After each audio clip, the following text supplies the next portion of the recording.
আসসালামু আলাইকুম। Hello food ট্রিকার্স, কেমন আছেন সবাই? আশা করি সবাই ভালো আছেন।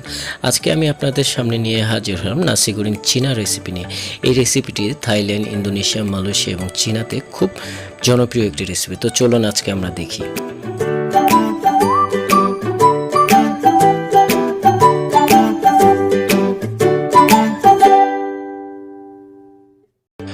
প্রথমে একটি পাত্রে 1 লিটার পরিমাণ পানি নিয়ে এর মধ্যে 1 কাপ পরিমাণ বরবটি এবং 1 কাপ পরিমাণ গাজর সিদ্ধ করার জন্য দিয়ে দিলাম।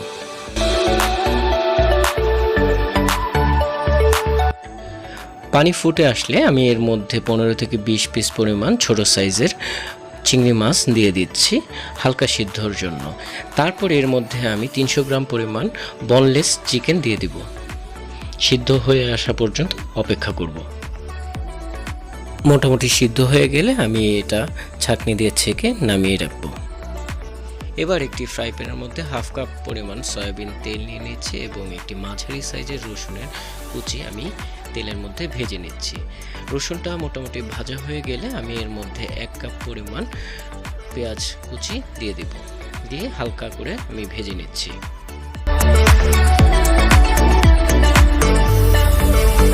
রসুন এবং পেঁয়াজ হালকা বাদামি রং ধারণ করলে এর মধ্যে আমি একটি ডিম ছেড়ে দেব এবং এটাকে খুব ভালো করে মিশিয়ে নেব।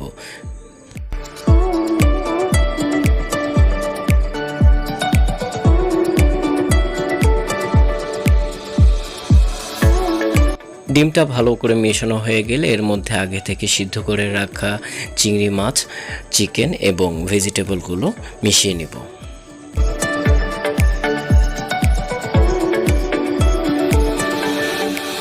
মেশানো হয়ে গেলে এর মধ্যে আমি আগে থেকে রান্না করা ভাত দিয়ে দিব। আপনারা চাইলে যে কোনো চালের ভাতই ব্যবহার করতে পারেন। এখানে আমি পোলাও চালের ভাতটা ব্যবহার করছি।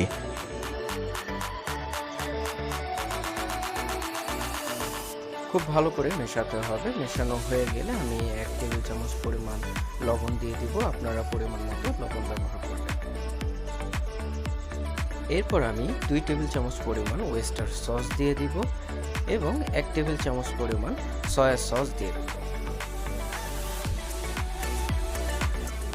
এবার 1 টেবিল চামচ পরিমাণ মরিচের বাটা দিয়ে দিব।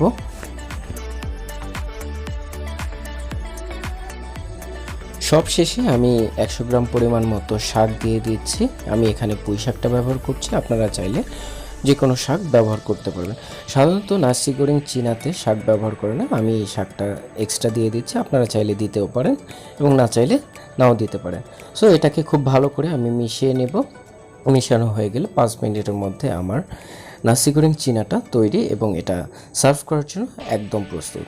সো আমার ভিডিওটি ভালো লাগলে আমার চ্যানেলটি সাবস্ক্রাইব করতে ভুলবেন না এবং লাইক, শেয়ার, কমেন্ট করে আমার সাথেই থাকবেন। Thank you so much for watching this video.